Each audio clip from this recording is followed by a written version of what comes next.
The Nithyananda Yoga that we will be learning and we will be practicing during the Paramashiva Sena program is going to be unlike what you have done at your own or what you have done in the various programs that were conducted earlier. Okay, so this is going to be a practical experience. We have the acharyas on the ground. We will demonstration of acharyas doing it from Vinyasa Krama. Okay, so there are multiple levels of the Vinyasa Kramas which are there. We have the Prathama Vinyasa Krama, Dvitiya Vinyasa Krama, and Tritiya Vinyasa Krama. So first 108, 208, and then 508. So all of these we will be going throughout the entire 30-day period and going through the various components of the Nithyananda Yoga. So that is where the whole details come in. Now, before we jump into what is Nithyananda Yoga itself, there are a few things that we all need to understand. See, many of us know Patanjali as the one who gave yoga to the world. But 60,000 years before Patanjali, thousands of years before even Patanjali happened and gave the yoga, Paramashiva himself revealed the yoga in the Agamas. And that is what Swamiji is reviving for each and every one of us. And what Paramashiva reveals is called as Sashtanga Yoga. What Patanjali reveals is Ashtanga Yoga, which has 8 dimensions of yoga about 3,000 years before that Patanjali consolidated and presented to the whole world. But before this, 60,000 years before Patanjali, Paramashiva himself reveals this. And this is one of the authentic and the most original scriptures on yoga. And Paramashiva has given multiple agamas with the details on yoga. So we all need to understand one thing, that what we are doing here today, yoga is a multi-billion-dollar industry. As we all know, just the last month, we celebrated the International Yoga Day that is declared throughout the world. So yoga has become a multi-billion-dollar industry currently. But the roots of yoga are unfortunately cut off, not just forgotten, cut off from the source. So here we are reviving, Swamiji is reviving the yoga from its most authentic source, which is the Nithyananda Yoga. So this is not a new invention. It is the authentic revival of the original source scriptures on yoga. So these are some of the basic things that we all need to understand, because only when we know what we are going through, we will understand how much of authenticity and energy that Swamiji has put for reviving this for each and every one of us. And the most important truth, yoga is from Hinduism. Today, there may be so many different types of yoga, water yoga, goat yoga, beer yoga, all kind of yogas are there. But all of those, not just, they are not trying to improvise yoga in any way. It is only diluting the yoga in the worst way possible for the people and rebranding it for making money and other gains. But yoga is not just a science or a methodology to stay strong, to stay flexible. No, those are the side effects. But yoga itself is for enlightenment. It is not just the science of having being healthy. It is the science of being able to radiate that oneness with Paramashiva, being able to radiate enlightenment. So when you do yoga, naturally you will feel powerful, you will feel active. But the most important thing you'll understand is that your body is prepared to radiate that enlightenment that Swamiji will be instilling into every one of us during the entire Paramashiva Sena program. Any kind of mental blockages, patterns that are there, when you push your body through it, you will see that your mind automatically loses power over you. And Swamiji's initiations directly make an impact, a long-lasting impact, permanent impact in every one of us. So this path of yoga is directly the methodology that Swamiji is giving for every one of us to experience enlightenment, not just health, but enlightenment itself. And as I mentioned earlier, Paramashiva reveals these in the Agamas. The Veda Agamas are the source scriptures of Hinduism. Vedas are like the pure science, and Agamas are the applied science, where Paramashiva reveals all of these Yoga Pada in the Agamas. So now we are actually going forward to understand why Nithyananda Yoga. What is so special about Nithyananda Yoga in comparison to the others? While we understand that, yes, it is authentic, it is from the source, how does it directly benefit us? We need to understand whatever we are doing here, Swamiji has authenticated it through multiple levels of pramanas or evidences. These are what are called as the pramanas, the evidences of truth. Now, if somebody says, let's say some person outside has having a yoga studio and has X number of experiences and all of that. Now, what is the guarantee that you are going to get the same experience that he has? Absolutely no guarantee, unless it is authenticated through these multiple levels of pramanas. That is where we all need to know these basics. See, these are fundamentals. Before we enter into the yoga itself, it's important for all of us to understand a few basics about the Nithyananda Yoga, because what we are doing is from the source. So unless we know it, we will not know how to do it in that way. So listen, participate, and understand. Okay. So the first and foremost is the Shastra Pramana. Now, the Shastra Pramana is actually the scriptural reference where Paramashiva reveals in the Agamas and the Vedas. So those are the Shastra Pramanas. The original scriptural references are the Shastra Pramanas. Then we jump into the Apta Pramanas. Now, what are Apta Pramanas? Apta Pramanas are the experiences of the various enlightened masters, the rishis, the siddhas, the munis, the incarnations, all of those who have experienced the same in their life. This is the Apta Pramana. Next comes the Atma Pramana. Atma Pramana is the direct experience of Swamiji himself, where in Swamiji's own life, how Swamiji radiated the enlightenment signs, how right from the young age, Swamiji's gurus prepared Swamiji's body to manifest all these extraordinary powers. So Swamiji's own experiences are the Atma Pramanas. And then finally, we have the Sakshi Pramanas, where each and every one of us, when we get initiated by Swamiji, when we do the Nithyananda Yoga, the experiences that we have, all these four put together, Shastra Pramana, Apta Pramana, Atma Pramana, and Sakshi Pramana, all of these four put together authenticate every single thing that we are doing. Because now not just one evidence, but all four of that authenticated. So you can be very sure when Swamiji is telling, when Paramashiva reveals yoga is for enlightenment, you can be sure it is for enlightenment, because it has gone through all these four levels of verification and authentication. Then only Swamiji is providing it to each and every one of us around the world. Now, there are 12 components of the Nithyananda Yoga. So till here, we understood the basics about the yoga. So from here, we are going to be understanding the 12 different components of yoga. See, most of us only know about asana. When we look at yoga, we know asana. At the maximum, we may think about pranayama. That is the maximum we know. But there are 12 different components that Paramashiva reveals in the agamas. So we are going to be using all of those 12 components whenever we do the Nithyananda Yoga. Let's go over what are these 12 components. We're also going to be doing it along as we. So the first component that we are going to be looking at is going to be the asana. So this is the most fundamental aspect of yoga. The most widely discussed topic is asana. Now, what exactly is asana? Is it sitting? Is it movement? What exactly is it? See, Paramashiva reveals about asana in the most authentic form. Asana is the position that allows your body and mind to come to a state of restful awareness. Please listen carefully. Asana is you getting into a state, allowing your body to enter into a state of balance and restful awareness. Now, let's all do this together. All of you sit in a position where you are undisturbed. No thoughts, no restlessness. We all need to understand there are two differences. Sitting comfortably is different. Sitting in a space where you are unclutched, undisturbed, and in restful awareness is different. Maybe in your language, sitting comfortably for some of us might be sitting with a slouched back, but that is not going to keep us in restful awareness.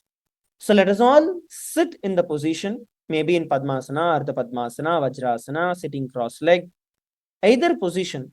All of you sit in a position which allows you to stay unclutched in just a balanced, without any disturbance, just a subtle space with ease in yourself. Just sit.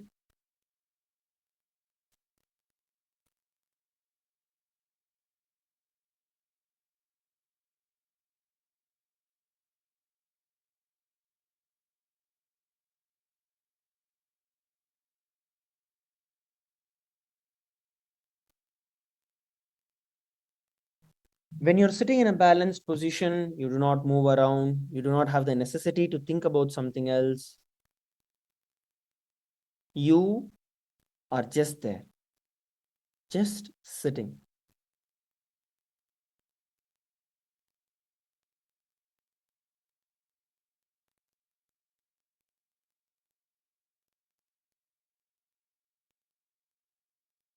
Just inhale and exhale.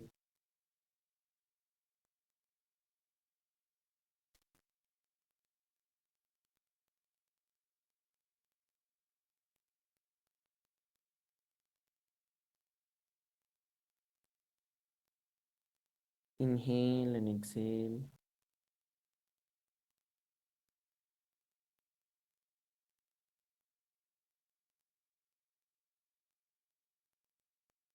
Slowly open your eyes. Now, how many of you were able to sit in that space where you were just able to sit with yourself? There's no need. You don't have to think about anything. You don't have to worry about anything. You don't have to do anything. You are just there. How many of you were able to enter into this space? Can you raise your hands? Wonderful. You can drop your hands. Yes. So this is what is asana. Please understand, this is what is asana. Now, what we did here, just for a few seconds right now, is we were just there with ourselves. Now, when Paramashiva reveals the various different asanas which are there, each of those unlock and connect us with a higher dimension of ourselves. Please understand. Let's say when we're all going to be practicing some things like standing on our head, for example. When you are performing a headstand, your body connects to the cosmic geometry. There is a difference between you sitting comfortably in a slouched manner and just sitting there versus you sitting in a way which connects you to Paramashiva.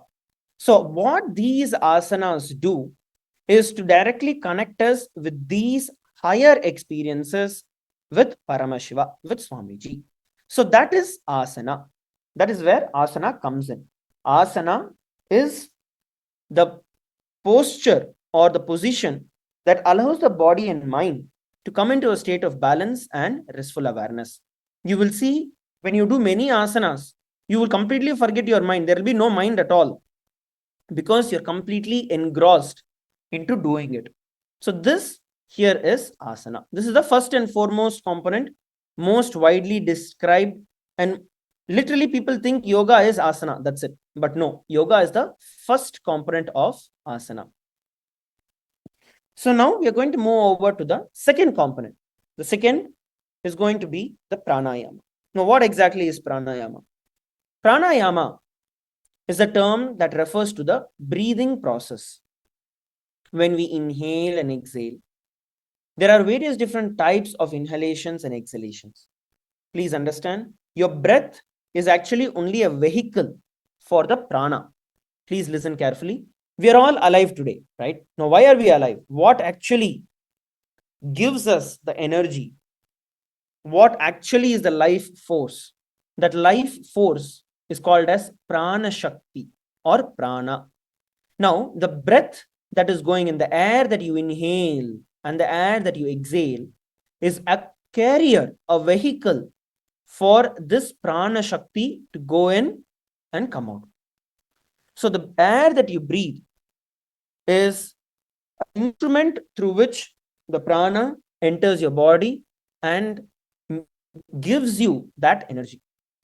Now, when we perform the various different types of pranayamas, which is the various different types of breathing techniques, we are able to increase this life energy in us.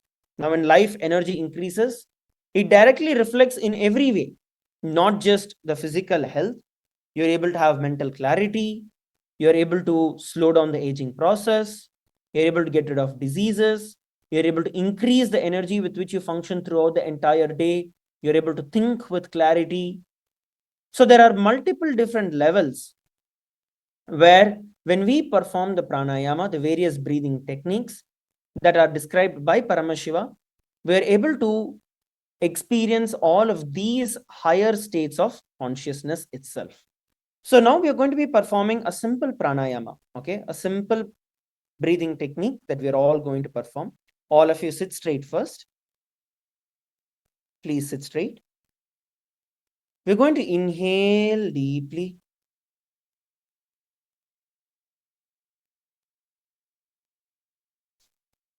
Bring your awareness to your breath. Close your eyes.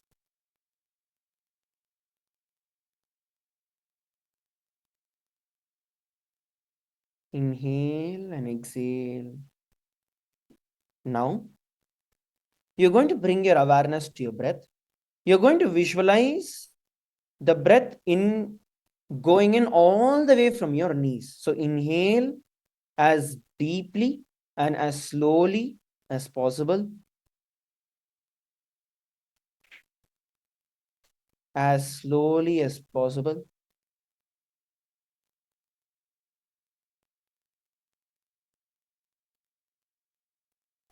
In a controlled manner, inhale and then slowly exhale. Repeat the same.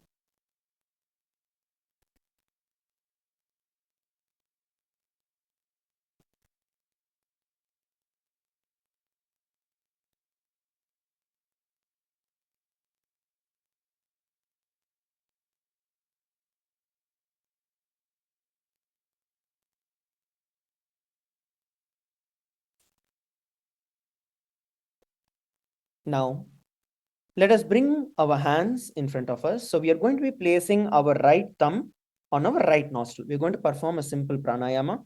Bring your right thumb to your right nostril.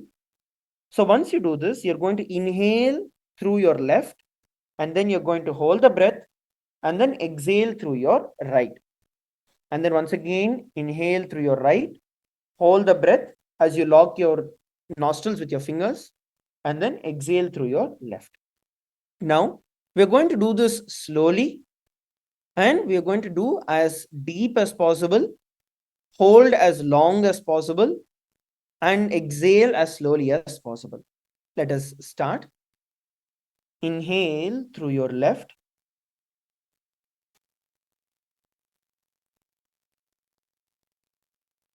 Hold the breath.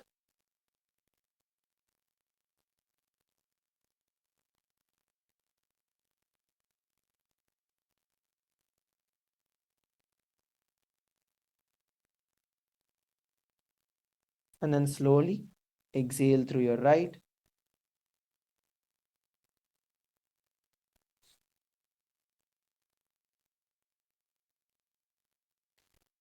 Now inhale through your right.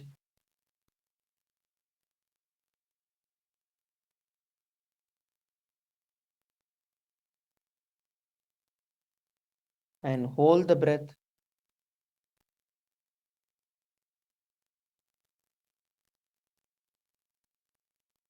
Hold it as comfortably as possible. And then exhale. Let's repeat it again. Inhale to the left.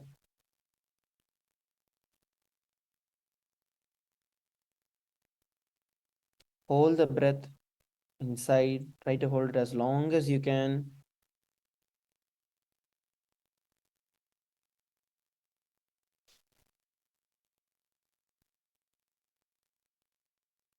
And then exhale through the right. One last time. Inhale through the right.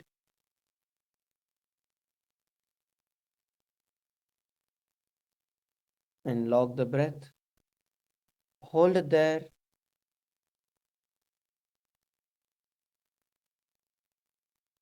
As long as you can, sit straight and hold the breath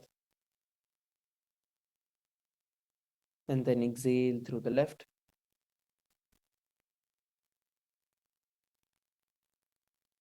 And slowly relax. Yes. So how many of you felt a difference in your breathing pattern? How many of you felt that your system by nature, we didn't move around, we didn't do anything? How many of you felt heat generating within your system, your body becoming warmer? Can you raise your hands? Please raise your hands if you felt that your body by default, just by the breathing, is becoming warmer. Yes, great. Drop your hands. That is the power of pranayama. Pranayama has the power where without even moving anywhere, Swamiji very beautifully tells, just through pranayama, you can build muscles. You can build muscle, you can lose fat, just through pranayama itself. So the prana, when we are able to direct it, see what we did here is a very simple pranayama. Like these, there are several types of pranayamas that are there, which we will be doing along with the asanas. With various different asanas, there are various different pranayamas that we will be performing. So the whole yoga itself is designed to give us that super conscious breakthrough. So that is pranayama, the second component. Now we are going forward to the next component. The next component that we are looking at here is the mudra. Now, what exactly does the mudras mean? The mudra, literally the word in Sanskrit means sealing, seal, okay? Where when you position your hands or your fingers in a certain way, what happens is this prana shakti that enters into you during the pranayama actually gets locked. We are holding that prana shakti, that energy within our body. So you're going to hold it in different positions at different times. So what happens is the prana retains in your body for a much longer period, thereby giving you a much powerful experience. So mudras are a psychophysical process and they help you to move forward with your asanas and pranayama, taking us to a higher state of consciousness. As I mentioned earlier, yoga is not just about your physical wellness, but it is about your enlightenment. So these mudras directly push you to the higher state of consciousness. There are various different mudras which are there, and we will be performing various mudras as we do the Nithyananda yoga. Next, let's move forward to the next important component. The next important component here, which is the fourth component, is bandha. Now, bandha means being able to do something, being conducive to doing something.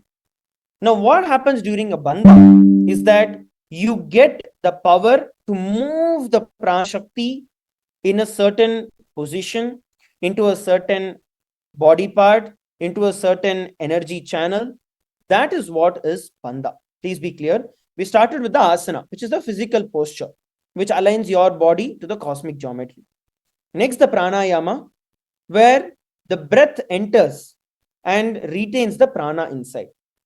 Then you have the mudra that locks this retained prana inside your system.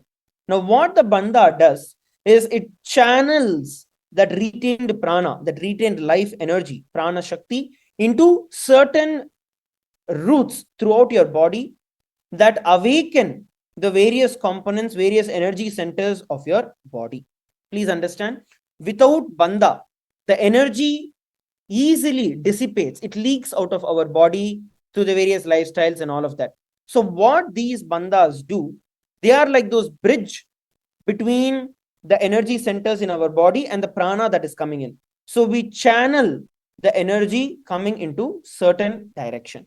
So these are the specific ways through which you can channel the kundalini shakti, the prana shakti into certain ways, certain energy channels that help you awaken to the higher energy. So there are mainly three types of bandhas, okay? Three individual types of bandhas, and then the fourth would be a combination of all the three that we will be practicing through the Sakala Vinyasa Krama that we will be doing. The first and foremost is the Mula Bandha. We'll be doing all of this and demonstrating. We'll be doing it together. First, let's just understand what they are, and then let's do this together. So first and foremost, we're looking at is Mula Bandha. Okay. So what exactly is a Mula Bandha? Mula Bandha is the root law where at your Mooladhara chakra, you contract the pelvic floor muscles. You pull your perineum, your butt in and up. That is the Mula Bandha. Then you have the Uddiyana Bandha. So in the Uddiyana Bandha, what happens is you pull your stomach in and up once you exhale. Then you have the Jalandhara Bandha where you bring your chin to the chest and you lock it. And all these three put together are the Mahamudra Bandha. Okay. So now let us look at how to perform these bandhas. We understood that these bandhas are the ways through which you are able to channel these energies into a certain way. So let us now look at how we can perform these bandhas. Okay. So I want every one of you come to a standing position. All of you, please come to a standing position.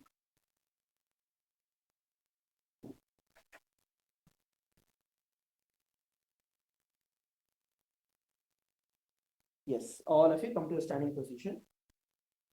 Now, we are going to be performing the Mula Bandha. So, what exactly is a Mula Bandha and how can we perform the Mula Bandha? Okay, so now as all this is a normal standing position, right? So, whenever we stand in a normal position, we look at it from a side view. For most of us, our back will be slouched, it will be forward. So, this is how we are going to be standing. Okay, so it's more like slouched than standing. This is exactly how we are in general. So, what happens is from this position, you're going to pull your butt muscles, your perineum in. Okay, you're just going to tighten.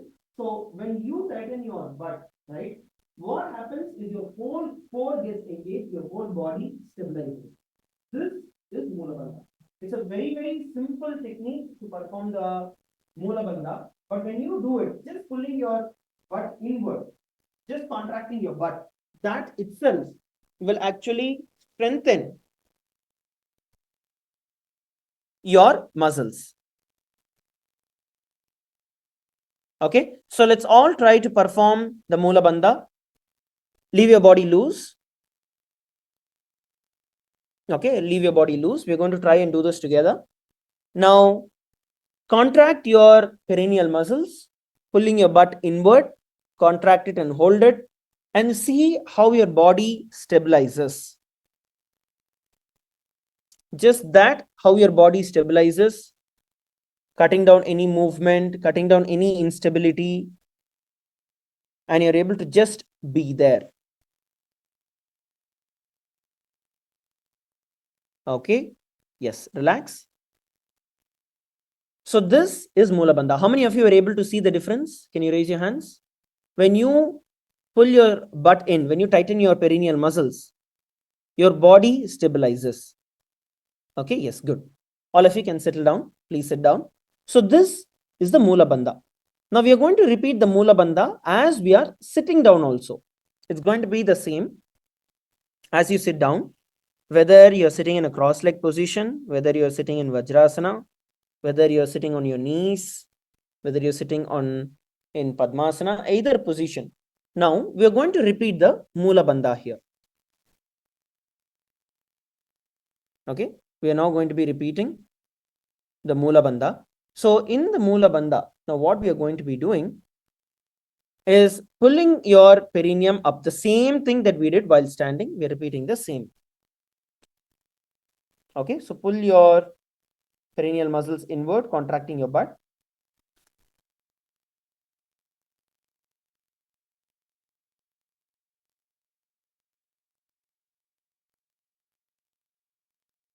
And hold it. See how your body is stabilizing.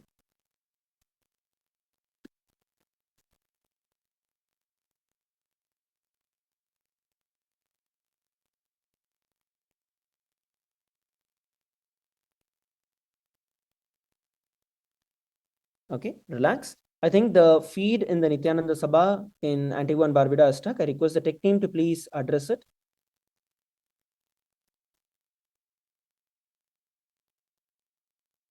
So we can move forward. All the participants in Antigua and Barbuda, are you seeing us sitting or are you seeing us standing? If you're seeing us sitting, can you raise your hands? No. Okay. If you're seeing us standing, can you raise your hands? Okay, I think now it is fixed. Yes, thank you very much. If you're all able to see us, can you all give me a thumbs up? Okay, yes, wonderful. Thank you all. Sorry for the technical issue. So what we saw now is the Moola Bandha. Okay, how many of you understood what the Moola Bandha is? Can you all give me a thumbs up if you all understood what the Moola Bandha is, how to perform the Moola Bandha? It's a very simple one, but very important. Okay. All right, relax. You can drop your hands. So the other aspect of the Moola Bandha is that in predominantly 99% of all the asanas, we will be performing Moola Bandha as the default. Because when we do the asanas, by nature, you will stabilize yourself by performing the Moola Bandha. So Moola Bandha becomes like an important component. So anywhere you feel you need to balance, you need to stabilize, perform the Moola Bandha. Now it's time for us to go to the next bandha. Okay, so the next bandha, all of you can see clearly, is going to be the Jalandhara bandha. So what happens in Jalandhara bandha is once you inhale, you're going to inhale deeply, and then you're going to bring your chin to the chest, and you're going to lock the breath inside you. Okay, you're just going to bring your chin to the chest.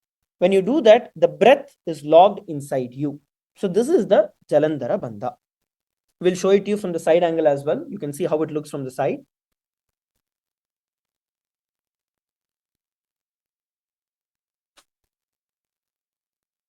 So as you can see, bring your chin to the chest and lock. This is the Jalandhara bandha. You're looking down, you're not looking straight, you're looking downward. The breath is locked inside you. Relax, let's do this together. We're going to inhale deeply with our nose, as deep as possible, and lock the breath inside our lungs by bringing our chin to the chest. So inhale deeply and bring your chin to the chest, locking the breath inside you.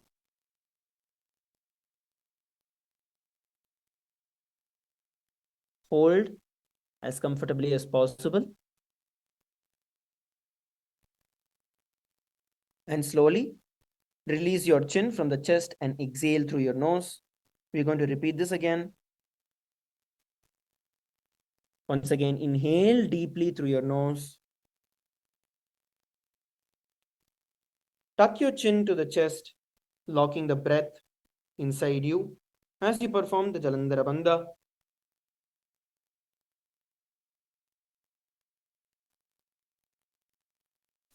And hold the breath within.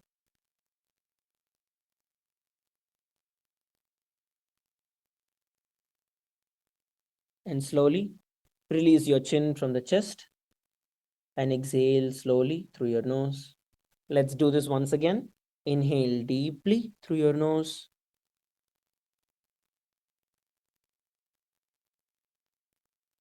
And bring your chin to the chest, locking the breath within you.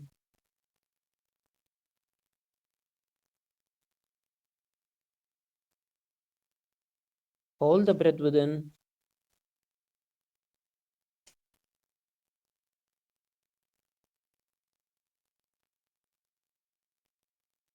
And slowly release your chin from the chest and exhale through your nose. And relax. Okay, yes. So how many of you were able to perform the Jalandhara bandha? How many of you now understand what the Jalandhara bandha is? Can you all raise your hands? If you understood how to perform the Jalandhara bandha, can you all raise your hands? Okay, yes. Thank you all. Okay, so this is the Jalandhara bandha. Now we are going to go over to the next one. The next one that we are going to be performing is going to be Uddiyana bandha. Okay, so this is something that we're all going to be spending a little time to understand how to do. So first two were comparatively little easier ones.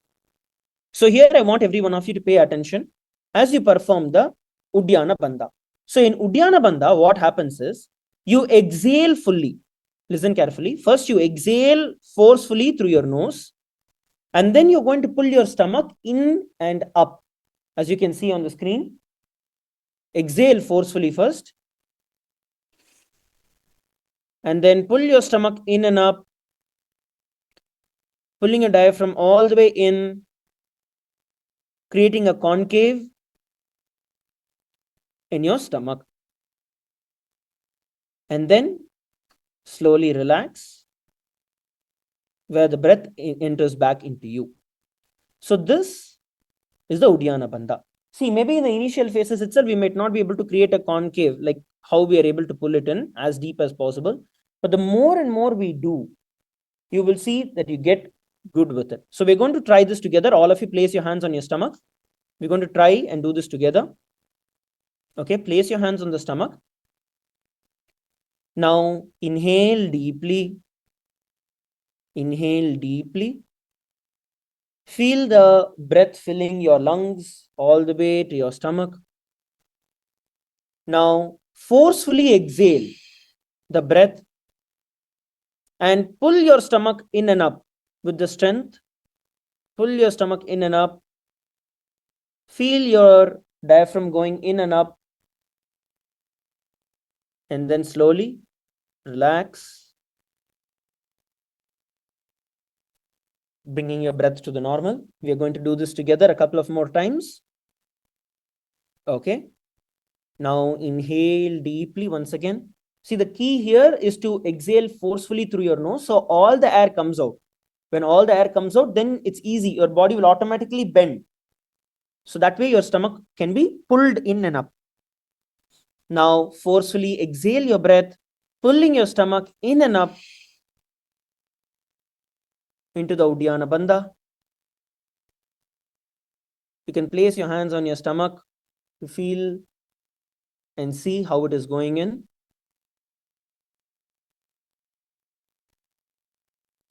And slowly relax, letting the breath in.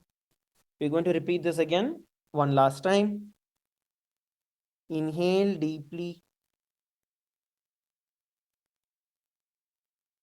filling your lungs with the air.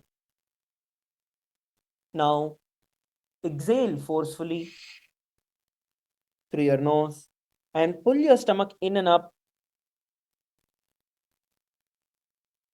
Pull your stomach in and up into the Uddiyana Bandha. And slowly relax. Good. How many of you were able to perform the Uddiyana Bandha? See, don't worry, even if it didn't go all the way in. Okay, but you know how to perform it. Can you raise your hands if you got the understanding of how to perform the Uddiyana Bandha? Please raise your hands if you understood how to do it. Okay, good. You can drop your hands. Next comes the Mahamudra Bandha. Now, the Mahamudra Bandha is actually a combination of all of these three bandhas: the Moola Bandha, the Jalandhara Bandha, and then the Uddiyana Bandha. So I'll tell you how to do it. We will show you how to do it, and then we will do it together. So what happens during the Mahamudra Bandha is that first, when we sit in the posture, even let's say the posture that we are sitting in, you're going to be pulling your perineal muscles in, thereby stabilizing your body, entering into the Moola Bandha as a first step. Then during the pranayama, you're going to inhale and bring your chin to the chest, tucking your chin to the chest. You're locking the breath within you into the Jalandhara Bandha, holding as long as possible, as comfortably as possible. Now, you're going to release the bandha and you're going to forcefully exhale the air and then pull your stomach in and up into the Uddiyana Bandha. So from the Jalandhara Bandha, we are now transitioning and moving forward into the Uddiyana Bandha. And then slowly relax, letting the breath in. So this is the Mahamudra Bandha, where all the three bandhas are held. So we begin with the Moola Bandha that stays through the whole time. Then after we inhale, we lock it in Jalandhar Bandha. After we exhale, we lock it in Uddiyana Bandha. Please understand, Uddiyana Bandha is always done after exhalation. Jalandhara Bandha predominantly is done only after inhalation, other than one or two exemptions that will be there specifically. So whenever we perform the Mahamudra Bandha, it is always the breath goes in. After you inhale, you lock it in the Jalandhar Bandha, and then you exhale and then lock into the Uddiyana Bandha. How many of you are understanding this? Please raise your hands if you're understanding how to do it. Okay, good. So let's do this together now. Please sit straight. Sit and pull your perineal muscles in, locking yourself into the Mula Bandha, locking yourself into the Mula Bandha. Relax with your breathing. Just let the breath go in and out.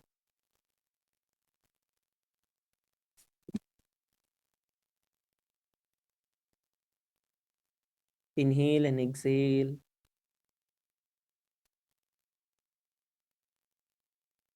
Okay. Now you're going to inhale deeply. Take a deep breath. And lock your chin to the chest as you enter and perform the Jalandhara Bandha. Hold the breath. Hold the breath. Now, slowly release the bandha, release your chin from the chest, and exhale forcefully through your nose. And pull your stomach in and up into the Uddiyana Bandha.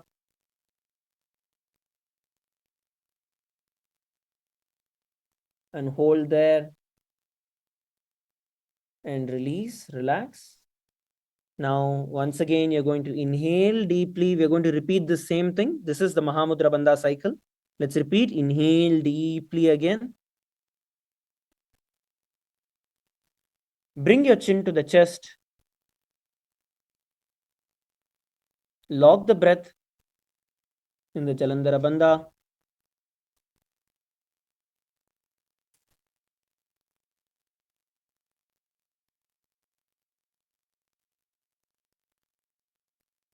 Now, release your chin from the chest. Exhale forcefully through your nose. And pull your stomach in and up into the Uddiyana Bandha.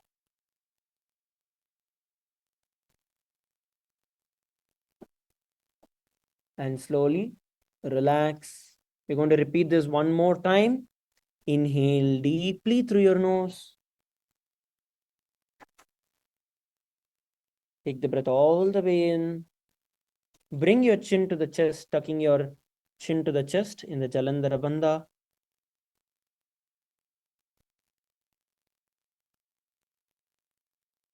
And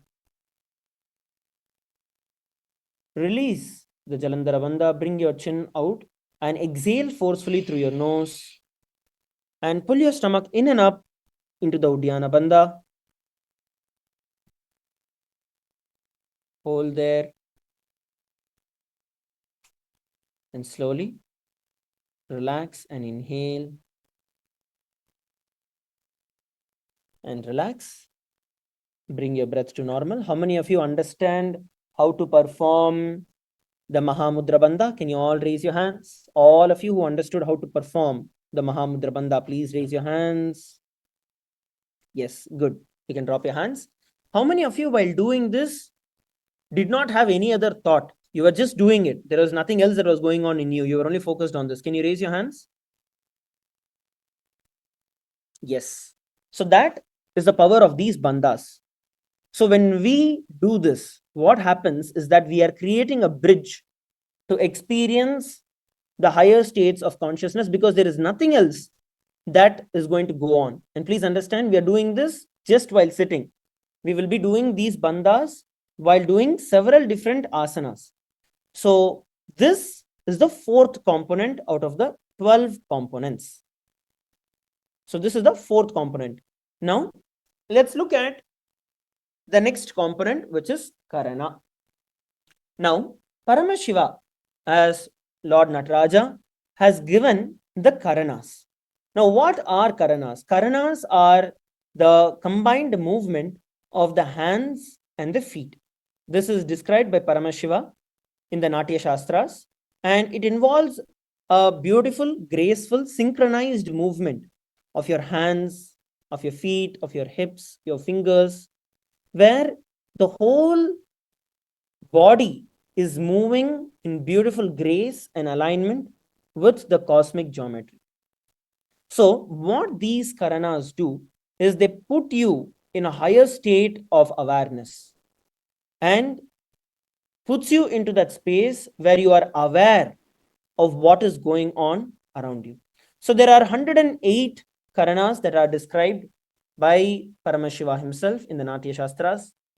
Many of you would have seen these 108 karanas in various temples, especially the Indian temples, South Indian temples. You will see a lot of these on the pillars, on the walls of temples, where Paramashiva has described these karanas. So the fifth component of the Nithyananda Yoga is karana. So we will be performing the various karanas which are there. Now, the sixth component. From here, we are going to be entering into the more subtler components of the yoga. Till here, whatever we did, till the fifth component, everything is more physical. There is gross level of doing it, physically you're doing it. From here, enters into the more subtler components of the yoga. The first we did asana, then we did pranayama, then we did the mudras, we did the bandhas, and then finally we did the karanas. So with these five, all the physical movements are done. Now from here, the deeper components, starting with visualization. Please understand clearly, when you are actually doing the yoga, what you are doing and what happens in your body is something much deeper. The muscles, the muscle memory in your muscles are open, being reprogrammed. Now, why do we live the way we live? Why do we do things the way we do? Why are we addicted, or why are we in a certain mindset? That is because it has become part of our muscle memory. So your body inherently knows how you respond, how you react, what you need to do. So while doing the yoga, you have the time to reprogram your muscles, reprogram your muscle memory. That is where the visualization comes in. So what you visualize, the qualities that you visualize, what goes on inside you, that programs your muscles and changes your muscle memory.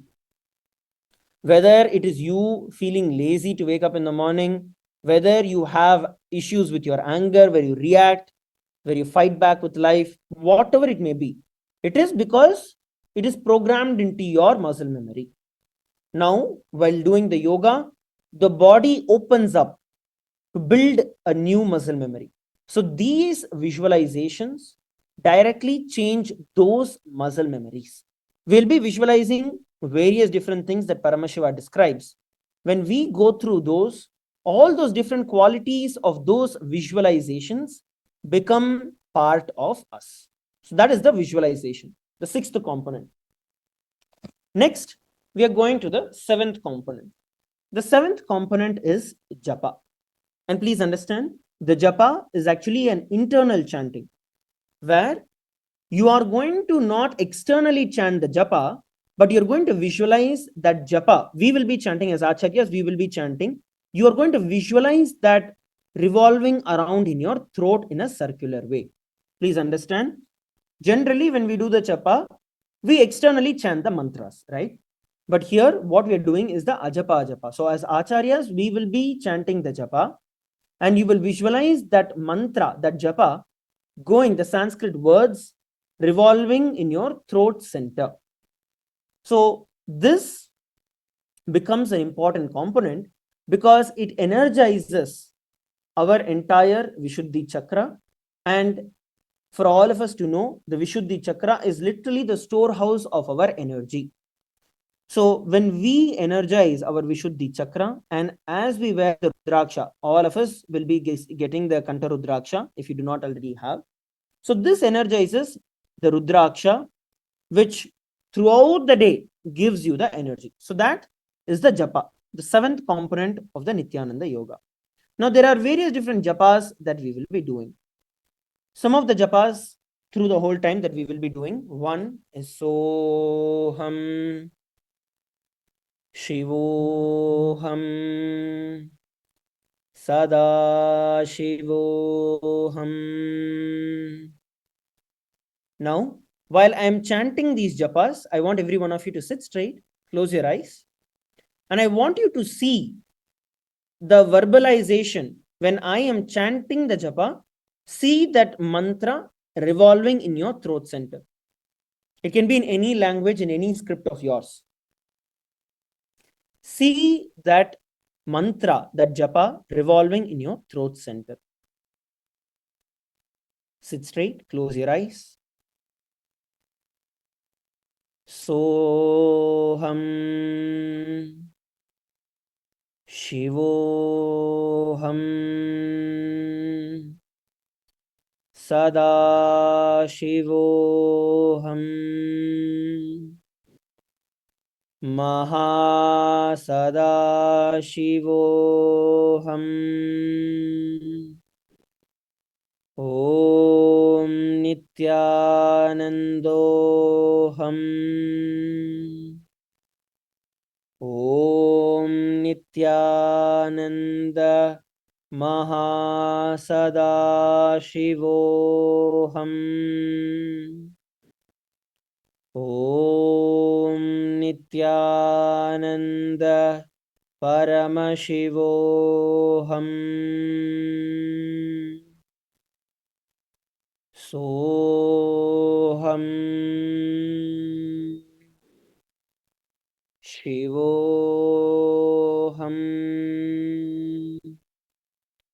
Sada Shivoham Mahasada Shivoham Om Nithyanandoham Om Nithyananda Mahasada Shivoham Om Nithyananda Paramashivoham. Slowly open your eyes. How many of you were able to visualize the mantra, the japa rotating in your throat center? Can you all raise your hands? And how many of you felt that the japa in itself puts you into a state of just being there? Like it does not allow you to wander away somewhere. It brings you physically into that space of awareness. Can you raise your hands? Yes, good. So this is the japa. Now we are going to go over to the next component. So the next component is chanting, mantra. So what we do during the mantra is that we chant the original verses of Paramashiva. Please understand. The original verses that Paramashiva reveals in the various agamas, we will be chanting those Sanskrit mantras as is. So you will be listening to them. The japa is for you to visualize in your throat center, and the mantra is for you to listen to it. So when we utter the Sanskrit words, each Sanskrit syllable itself has the power to awaken the various components of our brain. There are various researches that are done in various universities and various research centers that very clearly prove these Sanskrit syllables, Sanskrit sounds have the direct impact on your brain. So they awaken your brain directly. So when we chant the verses that Paramashiva reveals about that particular verse, so what happens is it directly connects you, your brain, maps your brain to the frequency of Paramashiva when he revealed it, and raises the very state of your awareness to them.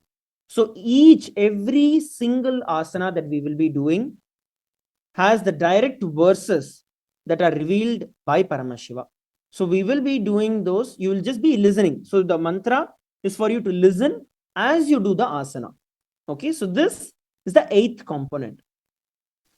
So now we are moving forward to the next component, which is the additional weights.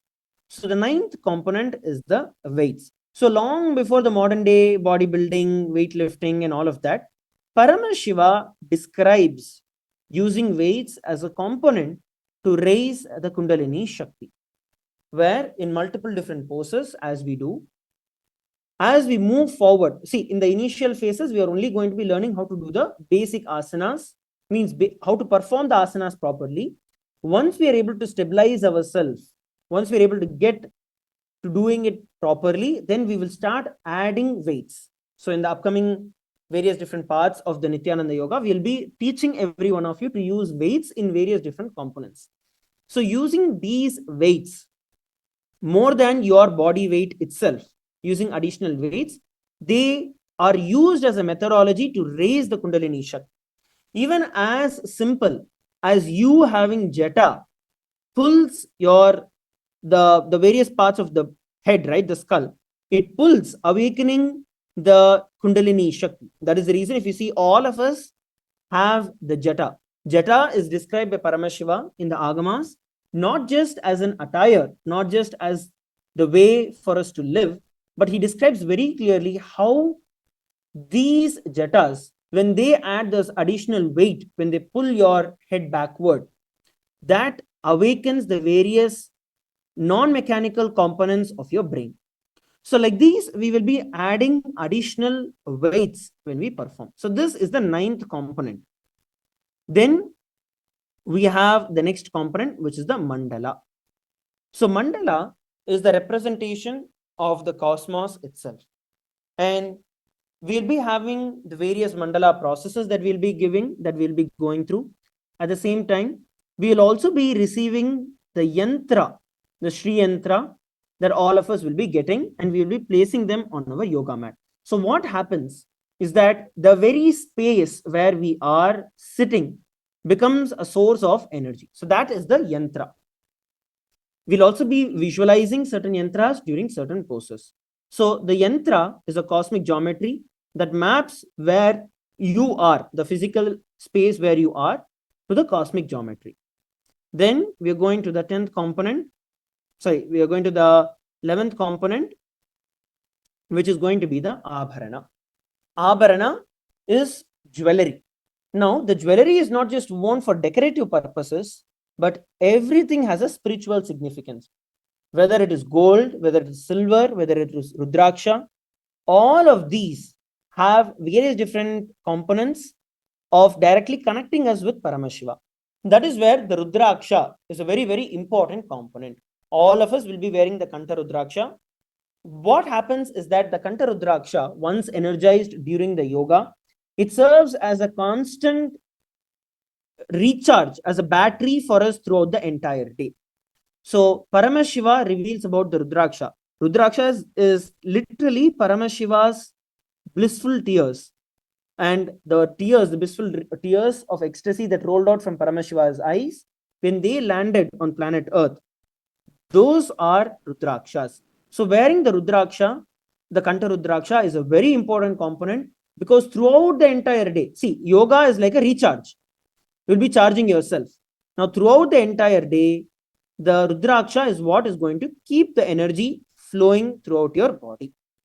And same way, the Sundaravadam, which is the earrings, the Rudraksha earrings, the Rudraksha, Kanta Rudraksha, which is your the Rudraksha on your throat. Like these, there are various abharanas that we will be receiving throughout the program that is energized by Swamiji himself. So here is the Rudrakshas, which is the abharana. And the 12th component, the last component, is Aushada.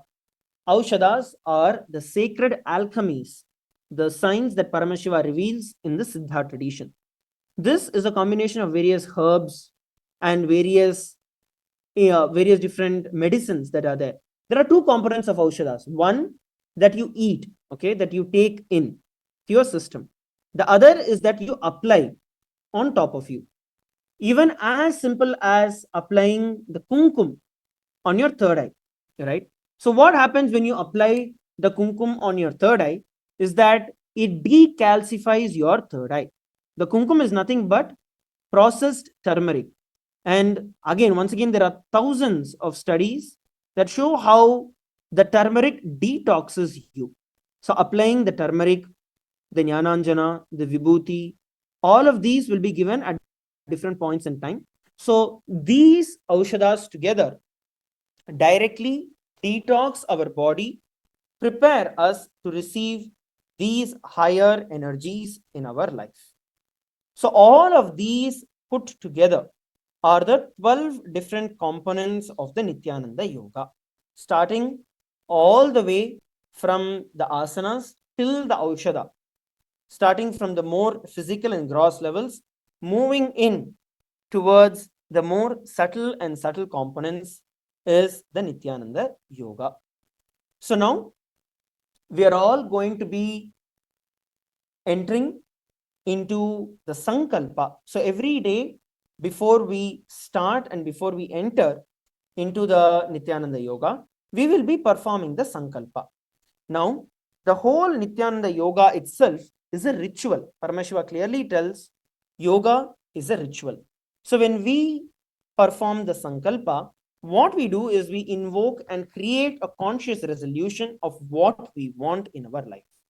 So it's not just physical health, mental health, no, but it is deeper than that, to experience the divine grace of Swamiji, to experience the oneness of Swamiji, to raise our physical geometry, our body, to align that from here to the highest states of the cosmic geometry.